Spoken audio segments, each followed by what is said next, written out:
बहुत समय पहले की बात है। एक छोटे से गांव कालग्राम के पास एक प्राचीन मंदिर खड़ा था। गांव वाले कहते थे कि वह मंदिर राक्षसी है। कोई भी उस मंदिर के पास जाने की हिम्मत नहीं जुटा पाता था। लोग रात को उस ओर देखने से भी कांपते थे, क्योंकि वहां से भयानक आवाजें आती थीं, कभी किसी की चीख, कभी हड्डियां टूटने की ध्वनि। एक दिन गांव में एक युवक यशोधन आया। उसे डर नाम की चीज छू तक नहीं पाती थी। उसने मंदिर के बारे में सुना और ठान लिया कि वह रात को वहां जाएगा। रात का सन्नाटा था।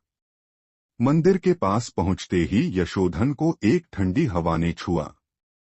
उसने हिम्मत बांधी और मंदिर के अंदर कदम रखा। जैसे ही वह अंदर गया, उसे एक गंदी सी गंध और मृत सन्नाटा महसूस हुआ। एक कक्ष में जाकर उसने देखा कि दीवारों पर सूखा खून जमा था और जमीन पर टूटी हड्डियां बिखरी पड़ी थीं। यशोधन ने एक कक्ष का पत्थर का दरवाजा खोला और जैसे ही अंदर कदम रखा, अचानक हवा रुक गई। चारों ओर घना अंधेरा छा गया। यशोधन ने डरते हुए अपनी मशाल को तेज करने की कोशिश की, लेकिन आग बुझ गई। तभी एक दर्द भरी चीख उसके कानों में पड़ी। वह घबरा गया और दौड़कर बाहर निकलने की कोशिश करने लगा, मगर दरवाजा अपने आप बंद हो गया। वह कक्ष में फंस गया था। तभी उसने देखा, एक धुंधली आकृति कक्ष में प्रकट हुई। वह आकृति धीरे धीरे यशोधन के पास आई और उसके कानों में फुसफुसाई, तू यहाँ क्यों आया?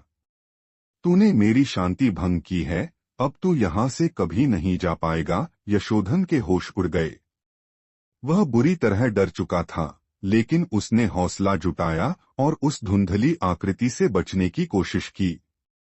अचानक कक्ष के अंदर से आवाजें गूंजने लगीं, पत्थर खिसकने की ध्वनि, हड्डियों का टकराना, और फिर सब शांत हो गया। यशोधन ने कांपते हाथों से दरवाजा खोला और जैसे ही बाहर की ठंडी हवा को महसूस किया, उसे लगा कि वह अभी भी जिंदा है।